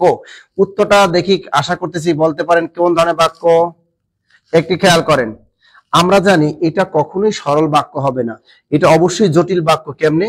দেখো, তুমি আসবে এই একটা ফাইনাইট ভার্ব, আর ভাঙলো এই একটা ফাইনাইট ভার্ব। অর্থাৎ যদি বাক্যে এই একটা ফাইনাইট ভার্ব, একটা ফাইনাইট ভার্ব, অর্থাৎ একটা বাক্যের ভিতরে যদি দুইটা ফাইনাইট ভার্ব থাকে এবং একটা বাক্য যদি আরেকটা বাক্যের উপর নির্ভরশীল হয়, তাহলে সেটা জটিল বাক্য হয়। উত্তরটা হবে মিশ্র বা জটিল বাক্য, মিশ্র বা জটিল বাক্য। ক্লিয়ার সবাই? আচ্ছা, আমরা পরের প্রশ্নটা যাচ্ছি। বাক্যর ক্লাসে আমরা বিস্তারিত শিখাই দেবো এটা। ওকে, বাক্য থেকে কিন্তু বিশেষ পরীক্ষা একটা প্রশ্ন থাকবেই, কোনো মিস হবে না। দেখেন, এখানে একটা প্রশ্ন আসছে, গীতাঞ্জলির ইংরেজি অনুবাদের ভূমিকা লিখেছেন কে? গীতাঞ্জলির ইংরেজি একটু খেয়াল রাখেন। এই গীতাঞ্জলি কাব্যটি প্রকাশ পায়, এই গীতাঞ্জলি প্রকাশ পায় কত সালে? গীতাঞ্জলি কাব্যটি প্রকাশ পায় 1910 সালে। কত সালে? 1910 সালে। আর এই যে গীতাঞ্জলির ইংরেজি অনুবাদ প্রকাশ পায়, গীতাঞ্জলির ইংরেজি অনুবাদ প্রকাশ পায় 1912 সালে। কোথা থেকে? লন্ডন থেকে। এবার দেখেন, গীতাঞ্জলির ইংরেজি ভূমিকা লেখেন, গীতাঞ্জলি কাব্যটির ইংরেজি ভূমিকা লেখেন কে? গীতাঞ্জলি কাব্যের ইংরেজি ভূমিকা লেখেন রবি ঠাকুর নিজেই। কে? রবীন্দ্রনাথ ঠাকুর নিজেই কিন্তু ভূমিকা লিখছেন। এবার দেখেন, এই গীতাঞ্জলির ভূমিকাটা কে লিখছেন? গীতাঞ্জলি কাব্যের ভূমিকা লিখছেন রবি ঠাকুর নিজেই। গীতাঞ্জলি কাব্যের ভূমিকা লিখছেন রবি ঠাকুর নিজেই। এবার দেখেন, তাহলে গীতাঞ্জলি ইংরেজি অনুবাদের ভূমিকা লিখছে কে? ডব্লিউ.বি. ইয়েটস। ভালো করে খেয়াল রাখেন, গীতাঞ্জলি কাব্যটির ভূমিকা লিখছে কে? গীতাঞ্জলি কাব্যের ভূমিকা লিখছে রবীন্দ্রনাথ ঠাকুর নিজেই, যেটা বাংলায় লিখছেন উনি। গীতাঞ্জলি কাব্যটি প্রকাশ পায় কত সালে? 1910 সালে। এবার দেখেন, এই 1910 একেবারে, গীতাঞ্জলি কাব্যটি প্রথম ইংরেজিতে অনুবাদ করেন কে? এই রবি ঠাকুর নিজেই। গীতাঞ্জলি কাব্য ইংরেজিতে অনুবাদ করেন, গীতাঞ্জলি কাব্য ইংরেজিতে অনুবাদ করেন। তাই গীতাঞ্জলি কাব্য ইংরেজিতে অনুবাদ করেন কে? রবি ঠাকুর। কে? এটাও কিন্তু রবি ঠাকুর। তাই গীতাঞ্জলি কাব্য ইংরেজিতে অনুবাদ করেন কে? রবি ঠাকুর। রবি ঠাকুর মানে রবীন্দ্রনাথ ঠাকুর। দেখছেন? তাই গীতাঞ্জলি ইংরেজি অনুবাদ করেন রবীন্দ্রনাথ ঠাকুর, কিন্তু এই ইংরেজি অনুবাদটার ভূমিকা লিখলো কে? William Butler Yeats. আর ইংরেজিতে যে উনি অনুবাদটা লিখছো, এটার ভূমিকা লেখেন ইংরেজি ভূমিকা না, এটা ভুল লিখছি, ইংরেজি ভূমিকা লেখছেন ডব্লিউ.বি. ইয়েটস। ইংরেজি ভূমিকা লেখেন, এটা হবে ডব্লিউ.বি. ইয়েটস। ক্লিয়ার? আবার বুঝিয়ে দিচ্ছি, এই গীতাঞ্জলি কাব্যটা প্রথম লিখছে কে? রবীন্দ্রনাথ ঠাকুর। এই গীতাঞ্জলি কাব্যের ভূমিকা লিখছেন কে? রবীন্দ্রনাথ ঠাকুর নিজেই। এই গীতাঞ্জলি কাব্যটা ইংরেজিতে অনুবাদ করছেন কে? রবীন্দ্রনাথ নিজেই। এই গীতাঞ্জলি যে ইংরেজি অনুবাদটা প্রকাশ পায় কত সালে? 1912 সাল লন্ডন থেকে। এই ইংরেজি যে অনুবাদটা করছে, ইংরেজি অনুবাদের ভূমিকা লিখছে উইলিয়াম বাটলার ইয়েটস অথবা ডব্লিউ.বি. ইয়েটস। ক্লিয়ার? ক্লিয়ার সবাই? Good good good good. পরে প্রশ্ন, the origin and development of the Bengali language গ্রন্থটি রচনা করেছেন কে? এটাকে সংক্ষেপ বলা হয় ODBL, origin and the origin and development of the Bengali language. এই বইটা প্রকাশ পায় 1926 সালে। 1926 সালে। গ্রন্থটি কে লিখছেন বলেন তো? অর্থাৎ এই যে বাংলা ভাষার উৎপত্তি নিয়ে চমৎকার গ্রন্থটা লিখছেন ODBL, যে গ্রন্থটা 1926 সালে প্রকাশ পায়। উত্তরটাকে খ খ Suniti Kumar. Very good Maria. Doctor Suniti Kumar Chattopadhyay. আর ডক্টর মোহাম্মদ শহীদুল্লাহ চর্যাপদ নিয়ে একটা বিখ্যাত বই লিখছেন, বুদ্ধিস্ট মিস্টিক সং। বিশেষ পরীক্ষা আসতে পারে, BUDD, এই যে Buddhist mystic song. The Buddhist mystic song, এই বিখ্যাত গ্রন্থটি কার লেখা? ডক্টর মোহাম্মদ শহীদুল্লাহ। আর ODBL, the origin and development of the Bengal language, এই বইটা লিখছেন ডক্টর সুনীতি কুমার চট্টোপাধ্যায়। ওকে। শূন্য পুরাণ গ্রন্থটি কে রচনা করেছেন? লেখেন। আমরা জানি 1201 থেকে 1350 সমান 150 বছর হলো বাংলা সাহিত্যে অন্ধকার যুগ। আর এই অন্ধকার যুগের প্রথম সাহিত্য হলো কি? প্রাকৃত পৈঙ্গল, যেটা শ্রীহর্ষ রচিত। এটি গীতি কবিতার একটি মহাসংকলন গ্রন্থ। তাহলে শূন্য পুরাণ গ্রন্থটি কে লিখছেন? এটা হলো অন্ধকার যুগের দ্বিতীয় সাহিত্য। কে লিখছেন দেখি? শূন্য পুরাণ কে কে কে কে শূন্য পুরাণকে রামাই পণ্ডিত। ভেরি গুড, রামাই পণ্ডিত। এটা হলো অন্ধকার যুগের দ্বিতীয় সাহিত্য হলো শূন্য পুরাণ। এটি 51টি অধ্যায় বিভক্ত, গদ্য পদ্যে মিশ্রিত এক ধরনের চম্পু কাব্য। এটি কি ধরনের কাব্য?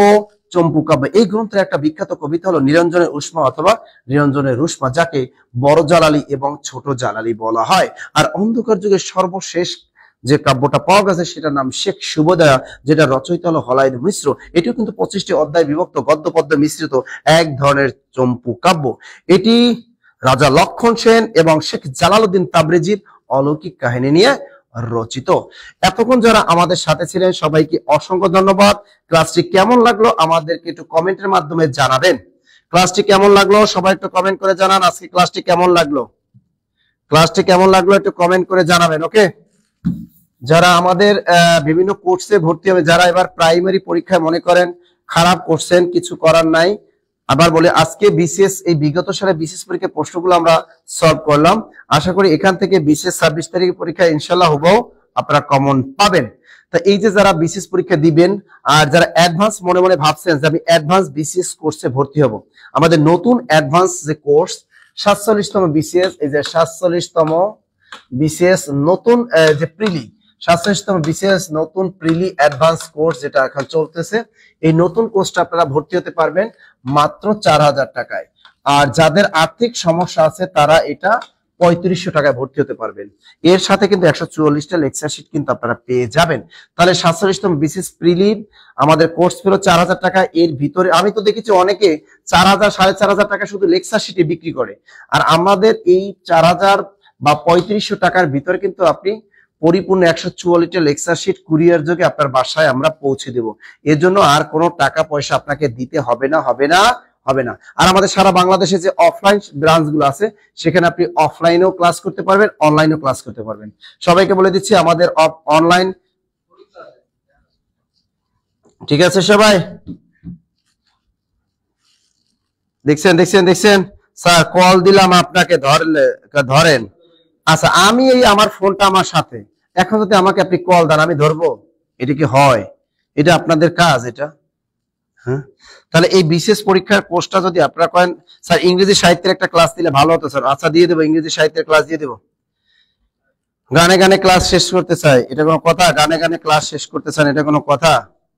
আচ্ছা দেখেন স্যার, স্কুল 2 এর লিখিত পরীক্ষার জন্য কোন বই ভালো হবে? ইংলিশ 2 লিখিত বই পড়ে লাভ নাই।